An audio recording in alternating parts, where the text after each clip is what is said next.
Hey, guys, we're here at the locker room. We're here to talk about it. We are going to talk about why WrestleMania 11 was memorable for the wrong reasons. You guys get the likes as we come into the locker room to discuss the worst WrestleMania of all time. That being said, WrestleMania 11. This is facts about WrestleMania 11, guys. This was the WrestleMania in 1995. Let's get the lights up in the locker room. This WrestleMania 11, facts about it, it was April 2nd, 1995. Took place at the Hartford Civic Center in Hartford, Connecticut. 7 matches were on the card. So this was the 11th WrestleMania. And there was a lot of bad stuff going on around this time. Let's see who came into the locker room. CeeLo, salute to you. Thanks for coming out. Always support the channel. All the channels, actually. Let's talk more about WrestleMania 11. Now, what I'm gonna do is I'll go over facts about WrestleMania 11. And what I'm gonna do is, the guys you didn't know, this will be stuff that was during the scenes, but more likely behind the scenes. That's what Toss Ray Scandal is all about. We're going to cover this horrible WrestleMania. Now, if you guys remember around this time, this was the whole during after the steroid scandal and everything else. And 1995 was just not a great year for WWF at the time, now known as WWE. There was no more Hogan, no Warrior, no Savage, and we was also entering a new era called the New Generation era. Still 90s, but this is more of the mid 90s. So no more. All those guys that I mentioned, they went to WCW, and WCW was also coming up. But like I said, we're gonna go over the top 10 ones. Let's go down the list, shall we? I got 10 interesting facts about WrestleMania 11. If you did not know, let's check it out now. The first fact here about WrestleMania 11. If you guys didn't know, Vince McMahon scheduled an early morning meetup with a twist. Now we're trying to see, what does that mean. It said the night before WrestleMania 11, a memo made the rounds to the entire WWE entourage. Vince McMahon had instructed his troubled performers to be at the Hartford Civic Center first thing Sunday morning for an urgent meeting of unspecified purpose. Naturally, this would throw a wrench into late night serenade, any planning that they had going on. Now, when Sunday came around, it was a whole bunch of groggy Americans coming to the groggy talents, come to the Civic Center, and they were still trying to figure out what happened. Why was this going on? Why did they need to hear a meeting for Vince McMahon himself? What was the whole purpose behind it? Well, the fact of the matter is, Vince McMahon was not in charge of this meeting. He actually was he dipped. Instead, it was J.J. Dillon, who was a big name in WWE. He addressed the wrestlers to simply tell them that Vince McMahon was not coming. So this WrestleMania was so bad that Vince was not in attendance for WrestleMania 11. They say he would not be there. They didn't say what reason, but he wanted to wish them all the best of luck on that card. And Vince McMahon had no plans of showing up. There was no emergency, no last minute thing, no nothing. Vince just was going to show up because he knew it was a disaster. He knew this WrestleMania was going to be garbage. He knew it was all done, and he pretty much didn't want no part of it. And he was done. He said, nope, not going to happen. None. Let's continue on.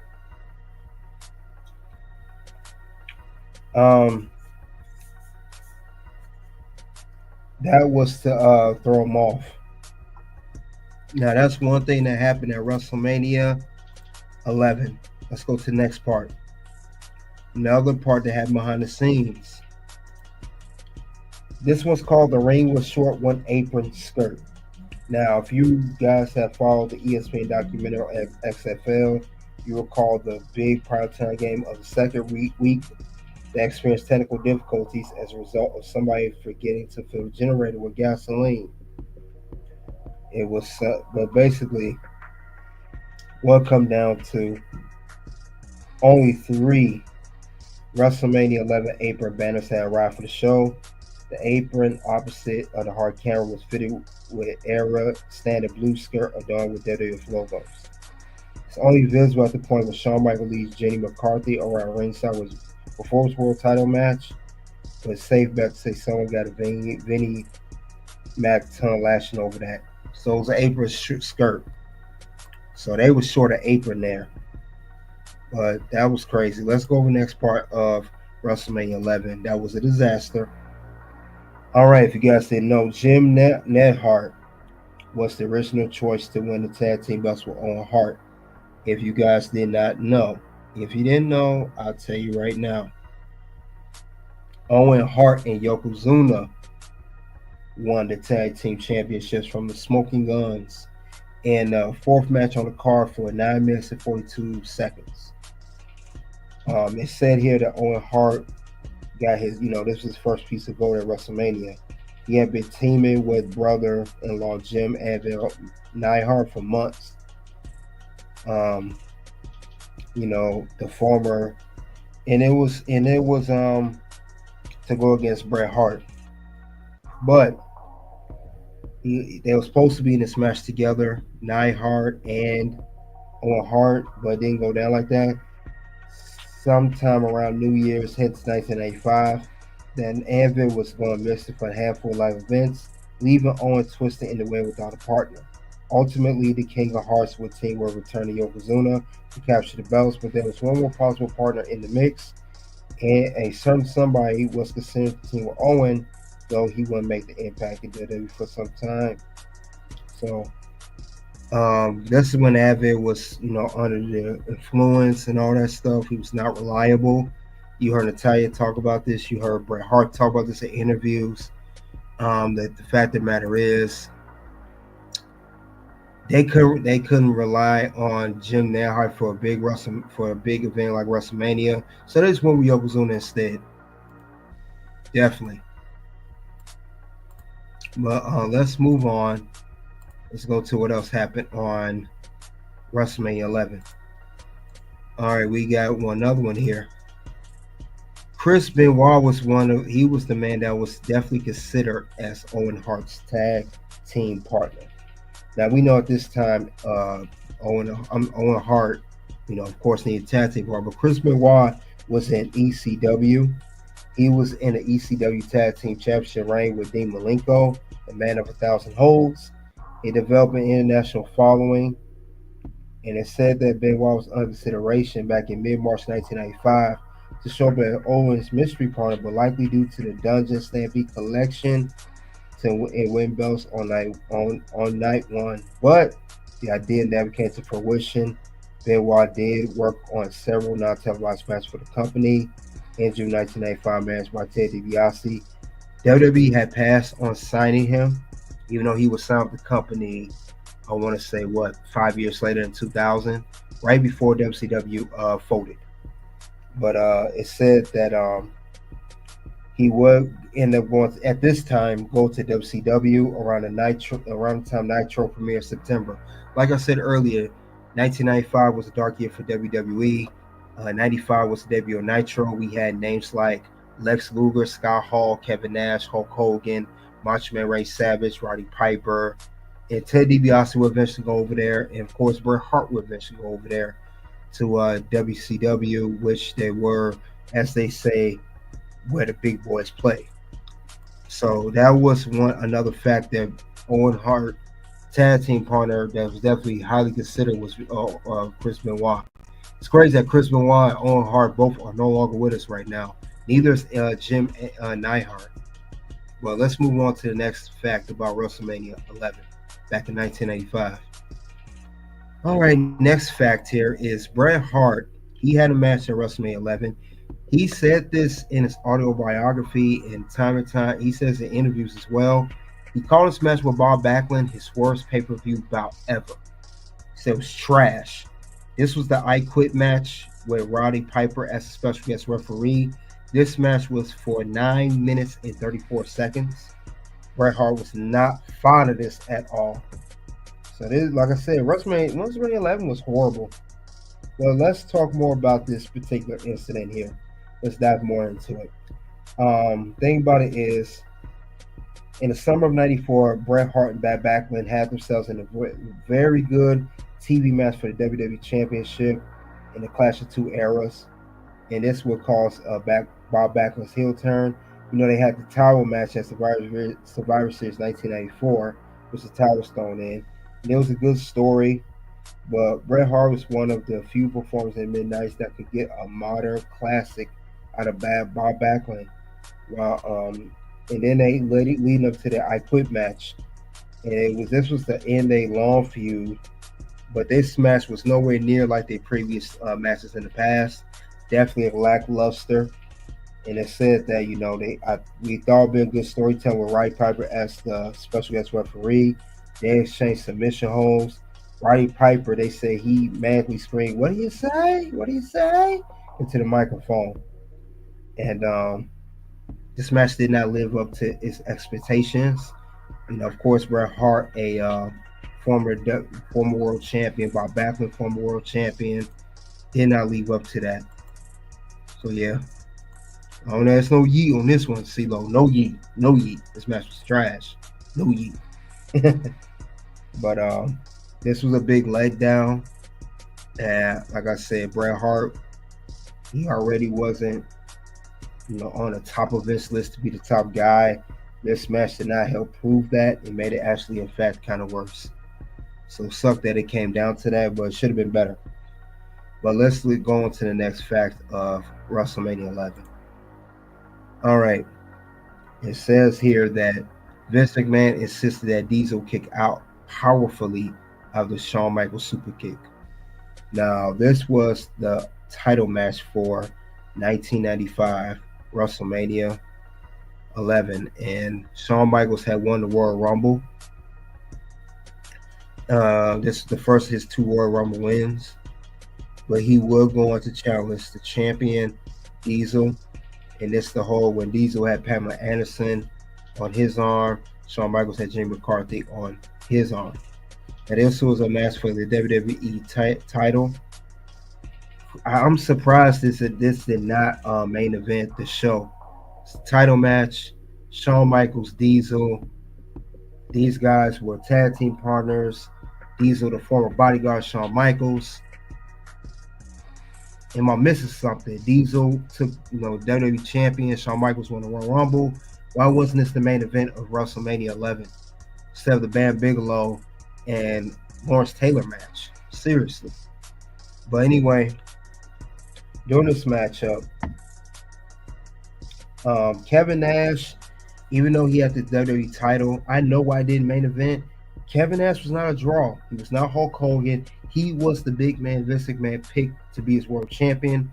Well, in fact, the only big man he could pick that could be the champion. But Kevin Nash he couldn't pull it. It's the cartoon era, and no one was really behind Diesel. Vince McMahon tried everything he could to make him like the modern day Hulk Hogan. It just didn't work. But they said when directing Diesel and Michaels for the World Championship match, McMahon specifically wanted Diesel to kick out of Shawn Michaels' super kick, to make him believable, the new Hulk Hogan. We get it. But Kevin Nash and HBK, Shawn Michaels, both argued against it. They said they felt that the crowd would turn against Nash, and then he realized he was being pushed way too hard against fans. Something like Roman Reigns was early 2015-ish. But they said Vince McMahon insisted in the spot ran Diesel, throwing Michaels over him as a 2, as opposed to Eck's shoulder up just before 3. The fans had booed this match, and this was Diesel's double fist pump of rejuvenation.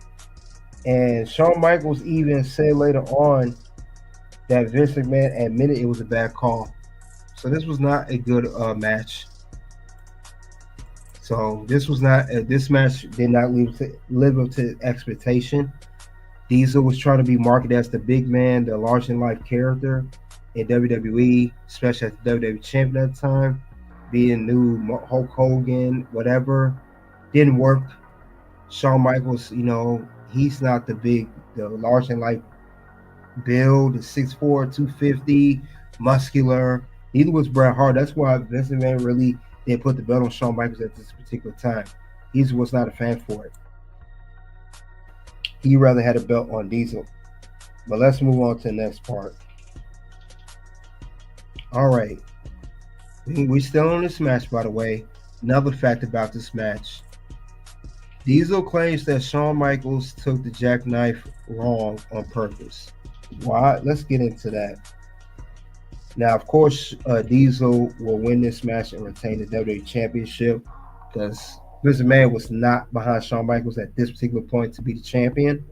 But he still see a lot of potential in him, but just not in WrestleMania 11. He said that the design was all along give intended long-term champ Diesel a landmark win with a showcase at WrestleMania, but he needed Shawn Michaels to put him over. Now, despite the low point of Vince McMahon's order backfiring, the match went off well as it possibly could be, but it was the finish. They said that Shawn Michaels took the jackknife powerbomb. He performed the bump in an unconventional manner. He landed nearly on his feet before quickly flopping to finish the landing. Kevin Nash has stated that Shawn Michaels did this blatantly as a means of lobbying for Nash's top spot in the company, and this would make Kevin Nash look foolish and inferior, and not look like he was worthy of being the top champ. And then that's his boys. That's what I said. Shawn Michaels was something else in the 90s. And Kevin Nash supposed to be your boy, the Click, right? The Click. I guess they didn't click on that one. But anyway, it says that Kevin Nash also said that he don't hold a grudge for Shawn Michaels for doing so. The environment was one rewarding cutthroat behavior. AKA, that's his boy. That's why. There was anybody else, Kevin Nash would have smoked with him. Best believe that. He would have definitely smoked with him. Let's cut through it. Let's get to the next part on the list. All right. Now, the main event, we know a horrendous main event. Professional football player Lawrence Taylor, I think he's with the Giants at the time, he main event against Bam Bam Bigelow. And the fun fact here was Bam Bam Bigelow was reportedly received $250,000 for putting Lawrence Taylor over in the main event match at WrestleMania 11. So he got paid good. And they said, most wrestlers, they don't want to put over a non-wrestling talent, especially an athlete or a non-athlete of their capacity of the sport. I mean, he's an athlete, but not a wrestling athlete. He's a football athlete. But they said that people looked at Bam Bam Bigelow sideways for doing the honors for the 36-year-old ex-linebacker who had never worked a wrestling match, first ever wrestling match.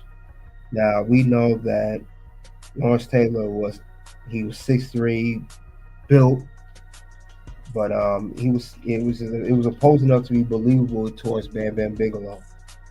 And it said another reason, people was mad at Bigelow for taking that money. And now, remind you, this was almost a 12-minute match, 11 minutes and 42 seconds.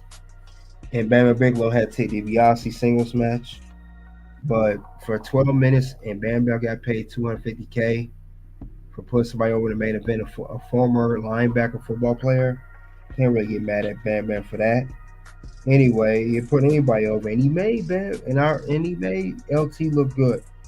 They said Bam Bam Bigelow earned every cent, salvaging the main event for the big show of the year by carrying a novice to the credible, hard-hitting match. By doing so, with nary a blemish. And the thing about it is, this kind of ruined Bam Bam Bigelow, his status. This main event did make him look bad. LT didn't do nothing to him. He's not a wrestler. Bam Bam made him look bad. And I know he was released not too much later after this. He was gone later on. I don't think he stuck around much longer at WWE. And, we know that Bam Bam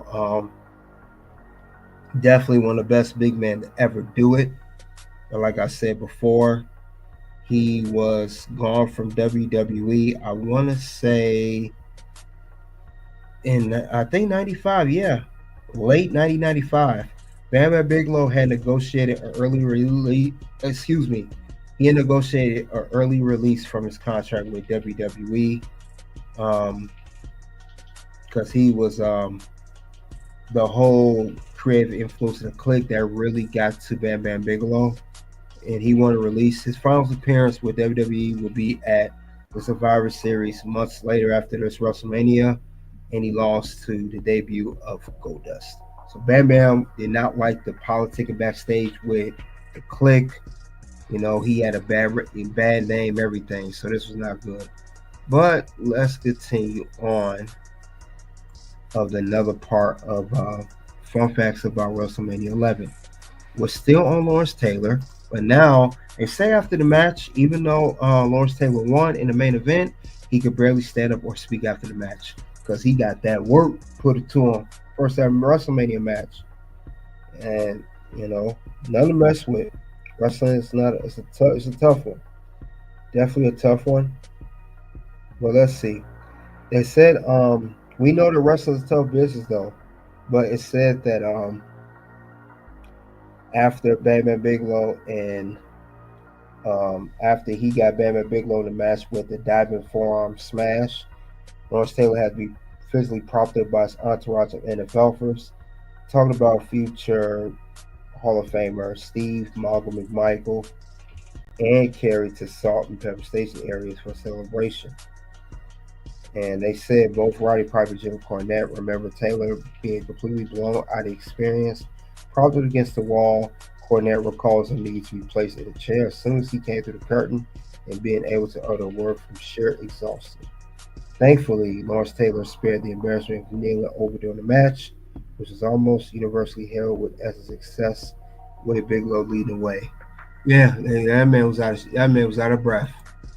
And then his first match was at WrestleMania, but this is how bad WrestleMania was. And remind you, Vince McMahon was not in attendance. Vince wasn't there. He left. JJ Dillon was running the show. That should tell you right there. Vince didn't care. But let's go to a last fact of WrestleMania 11, guys. And number one is it's about the Click. The Click gained its fifth member that night, and we already know that Kevin Nash, Shawn Michaels, Razor Ramon, 1, 2, 3 Kid there. The guy to the left, the gang, Triple H, Hunter Hearst Helmsley. They said that Shawn Michaels remembers it. Himself and Nash were sitting together backstage at the Civic Center. They said 25-year-old ex-WCW talent approached him, Paul Levesque, now better known as Triple H. He was told by veteran wrestler Terry Taylor that Michael and his cohorts were precisely in the in-crowd to get to know. Levesque, obviously the man who would come to rule the wrestling world, Triple H. He immediately integrated himself with the influential Clique. He will eventually aid his career ascent.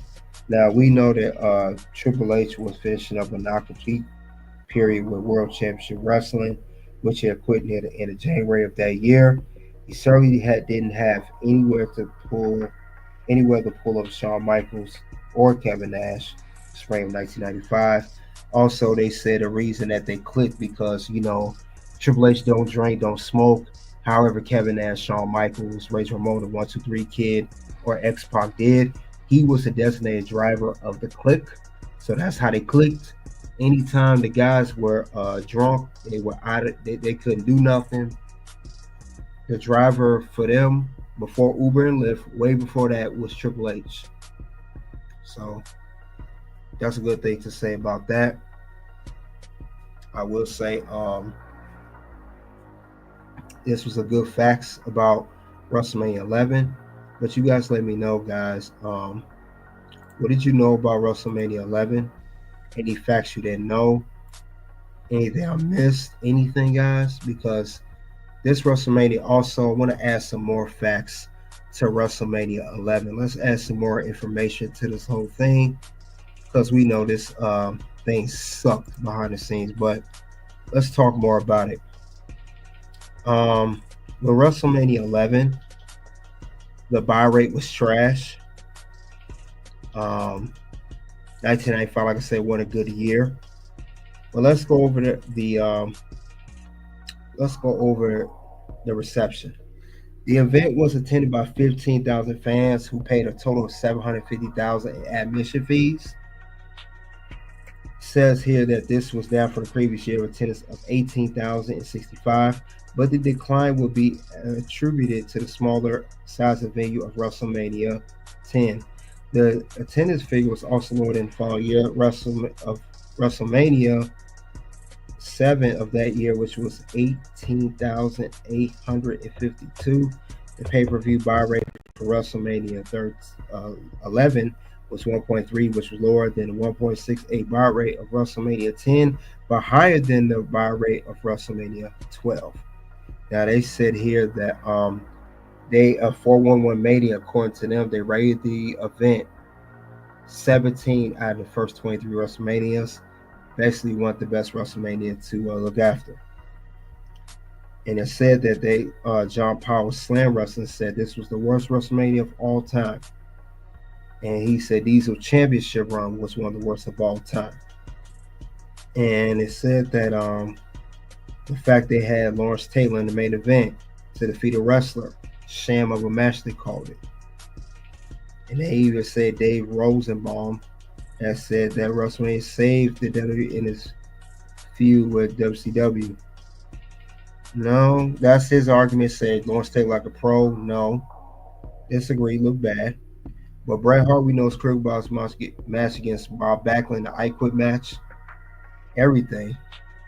But that was the facts about WrestleMania 11, guys. Just a dark year, and it was a lot of events going on, a lot of stuff going behind the scenes. Vince not being there, apron short. Owen Hart, was supposed to be tagging with Chris Benoit. Bret Hart saying it's the worst match he ever had at pay-per-view. Then the Shawn Michaels and Diesel championship match. Vince McMahon wanted Diesel to look like Superman, and Shawn Michaels was basically flopping, making Diesel look bad. In the main event, Lawrence Taylor defeated Bam Bam Bigelow. Can't forget about that too. And then of course, Bam Bam Bigelow just like he was out of it. And then we had the fifth member of the Clique. So like I say, I don't know what any other facts behind the scenes I missed about WrestleMania 11. Maybe there's some other stuff I didn't mention. You guys let me know in the comment section below and in live chat though. But that's all I have for why WrestleMania 11 was memorable for the wrong reasons, and I mean the wrong reasons. Worst WrestleMania ever of all time. But other than that, that's all I have. Thank you guys coming out. We'll continue to try to do a stream every Sunday evening of whatever topic, what's behind the scenes, any toxic, any scandal behind the scenes, you name it. Check out the content of Toxic Ring Scandal, aka KDH. Until then, guys, you already know what it is at this point. It's O-U-T. Me and Chris Benoit basically all started together, pretty much. You started a little bit earlier. Yeah, for sure, yeah. But they pushed me to the moon, and they held you guys back. And we all started at the same time. We were wrestling each other. We were getting each other over, putting each other over. And I thought we were all going to kind of come up together. And it was like, you guys stayed behind. And it was like, what's going on? Well, I mean, we definitely had to work harder because you already said it, Kurt. You already know the answer is that you were a WWE guy.